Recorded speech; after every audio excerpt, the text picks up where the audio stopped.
বলে সমস্যা। হ্যাঁ, জিবি হাসপাতালে এক্সরে মেশিন নিয়ে আমি কয়েকদিন আগে পত্রপত্রিকাতেও দেখেছি, আর এমনিতেও কয়েকজন বলেছিল। আমি এইচওডি রেডিওলজি যিনি আছেন প্রফেসর প্রভাত বর্মন, ওনার সঙ্গে আমি কথা বলেছি। আমাদের একটা নতুন ডিআর এক্সরে মেশিন, খুব হাই কোয়ালিটি মেশিন ইনস্টল হচ্ছে।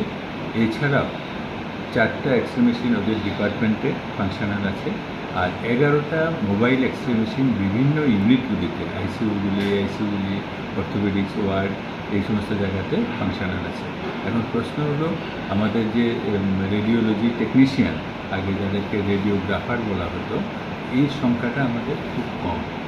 এক সময় আমাদের এখানে 22 জন রেডিওগ্রাফার বা রেডিওলজি টেকনিশিয়ান ছিলেন। তো বিভিন্ন সময় ট্রান্সফার বা এই বছরে যেমন আমাদের এখান থেকে 3 জন গেলেন রিটায়ারমেন্টে, শুরুতে। এইভাবে রিটায়ারমেন্টে যাওয়ার পরে আলটিমেটলি এসে দাঁড়ালো আমাদের 14 জন। এর মধ্যে ম্যাটারনিটি লিভে গেছেন 1 জন বা 2 জন, তো আরও কমে গেছে 12 জন। তো সব জায়গাতে রেডিওলজি টেকনিশিয়ানের অভাবে সেগুলি সমানভাবে পরিচালনা করা যাচ্ছে না। সেটা প্রবলেম, মেশিনের প্রবলেম নয়। মেশিন সব ঠিকঠাকই আছে, মেশিন চলছে, মেশিনের কোনো ইস্যু নেই। ইস্যু হলো স্টাফ, মেশিনের কোনো প্রবলেম এখানে নেই। আর বাকি যেগুলি রেডিওলজি ডিপার্টমেন্টের ধরো, আমি ওনার সঙ্গে কথা বলেছি, দুটো সিটি স্ক্যান আমাদের মেশিন আছে, দুটোই ফাংশনাল। একটা সিটি স্ক্যান একটু সময়ের জন্য, কয়েকদিনের জন্য খারাপ ছিল। এটার পিকচার টিউব বা এই ধরনের কোনো একটা যন্ত্রাংশ খারাপ হয়েছিল, যেটা মুম্বাই থেকে আসার কথা ছিল। এক জিনিসটা ঠিক খারাপ ছিল, এরপরে ওনারা এসে ওটা ঠিক করে দিয়েছেন। এখন সেটাও ফাংশনাল, কোনো অসুবিধা নেই। MRI machine functional. তো এমআরআই তো অনেক দিন হয়েছে, 2016 এমআরআই। তো সেটা কিছু মাঝে মধ্যে একটু ডিস্টার্ব হয়, কিন্তু ফাংশনাল। এখন এই মুহূর্তে একটা এমআরআই, দুটো সিটি স্ক্যান মেশিন এবং 16টা এক্সরে, 4টা স্ট্যাটিক, বা যেটা ইনস্টলেশন চলছে সেটা ইনস্টল হয়ে যাবে 2-3-4 দিনের মধ্যে। সেটা হলে 17টা হবে, এখানে হবে 5টা, আর 16টা হবে, এখানে হবে 5টা, আর ওয়ার্ডগুলিতে আছে 11টা। সবগুলি ফাংশন, কিন্তু আমার স্টাফের একটু প্রবলেম আছে, স্টাফ আমার কম। বর্তমানে কয়টা মেশিন দিয়ে মানে পরিষেবা প্রদান করা হচ্ছে? এক্সরে মেশিন তো 4টা মেশিন দিয়ে ডিপার্টমেন্টেই পরিষেবা হচ্ছে, আর ওয়ার্ডগুলিতে আরও 11টা মেশিন আছে। তো ওয়ার্ডগুলির 11টা মেশিন সবসময় সমানভাবে, কারণ ওখানে তো রেডিওগ্রাফার বা রেডিওলজি টেকনিশিয়ানরা যেতে হয়, সেটাই আমার কম। তো সেটা অনেক সময় সবসময় হয় না। শুধু ওই ইমার্জেন্সি কেসগুলির ক্ষেত্রে ওনারা যখন ওয়ার্ড থেকে এসে কল দেন, তখন সেখানে গিয়ে করছে। আর এমনিতে স্ট্যাটিক এক্সরে যে 4টারই পরিষেবা চলছে। এই যে ট্রমা সেন্টারে একটা মেশিন দিয়ে পরিষেবা দেওয়া হচ্ছে, প্রত্যেক দিন রুগীদের একটা চিৎকার বা একটা অভিযোগ যে একটা মেশিন দিয়ে ট্রমা সেন্টার চালানো হচ্ছে, সেই বিষয়টা কীভাবে? না, ওটাই আমি জিজ্ঞেস করেছিলাম যে এই ধরনের কেন হচ্ছে।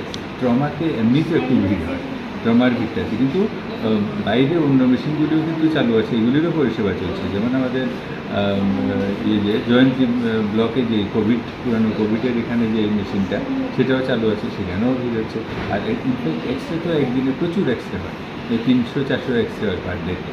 তো এতগুলি এক্সরে যেহেতু হয়, এক্সরেতে একটু ভিড় সবসময় থাকে। এক্সরে সোনোগ্রাফি দুটোতেই প্রচুর ভিড় থাকে। স্যার, একটা বিষয় আপনি বললেন যে কর্মী স্বল্পতা রয়েছে হসপিটালে, সেই বিষয়টা কি মানে স্বাস্থ্য দপ্তরের যিনি আধিকারিক বা মন্ত্রী আমাদের কর্মী স্বল্পতার বিষয়টা হায়ার অথরিটিরা জানেন। আমরা বারবার ডাইরেক্টর সার্ভিসকে জানিয়েছি, উনিও চেষ্টা করেছেন। অ্যাকচুয়ালি সারা ত্রিপুরার যে রেডিওলজি টেকনিশিয়ান বা রেডিওগ্রাফার, ওনারাও ওয়ার্কআউট করেছেন, আমরাও ওনাদেরকে হেল্প করেছি। যারা রেডিওলজি ডিপার্টমেন্টে আছে, সব থেকে আমরা তথ্য সংগ্রহ করে বলেছি। তো সেখানে কম আছে।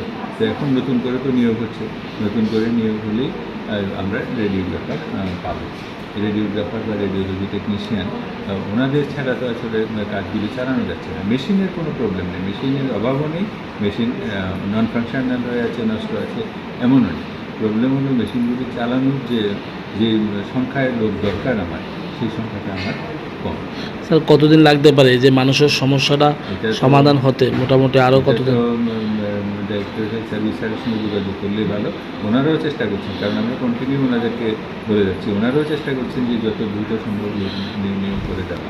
আমরা চেয়েছিলাম পেরিফেরি থেকে আনার জন্য, সেটাও হয়নি। ওনারা ক্যালকুলেশন করে দেখেছেন যে পেরিফেরিতেও এমন নয় যে কোনোখানে এক্সট্রা ম্যান পাওয়ার আছে, সেটাও নয়, কম। টোটাল ইয়েটাই কম। যেমন একসময় টেকনিশিয়ান, ল্যাবরেটরি টেকনিশিয়ানের প্রবলেম, এখন তো সেটা নেই। এখন নতুন পোস্টিং হওয়ার পরে মোটামুটি সব পানি হয়ে যাবে। যে রেডিওগ্রাফারের যে প্রবলেমটা বা রেডিওলজি টেকনিশিয়ান ওনাদের যে প্রবলেমটা, ওটাও আমার মনে হয় নিউ রিক্রুটমেন্টের পরে হয়ে যাবে। আজকেও একটা মারপিটের ঘটনা ঘটলো ট্রমা সেন্টারে একটু আগে এই অ্যাক্সিডেন্টেই। হ্যাঁ, তো সেই বিষয়টা কি আপনার, যেহেতু আপনি এখন শুনলেন বা আপনি যে খোঁজ খবর নিয়ে দেখবেন এবং আপনি আমার কাছে এটা আমার নলেজে নেই, মারপিটের ঘটনা কী হয়েছে, আমি খবর নেব, আমি দেখব। এই বিষয়টা কি আবারও কি দপ্তরে জানাবেন, এই যে সব সমস্যাটা রয়েছে? অবশ্যই আমি জানাবো। আমরা প্রতিনিয়ত দপ্তরের সঙ্গে যোগাযোগ রাখছি, এই যে এত কম সংখ্যক লোক দিয়ে কী করে আমরা চালাই, সেটা আমরা প্রতিনিয়ত যোগাযোগ রাখছি।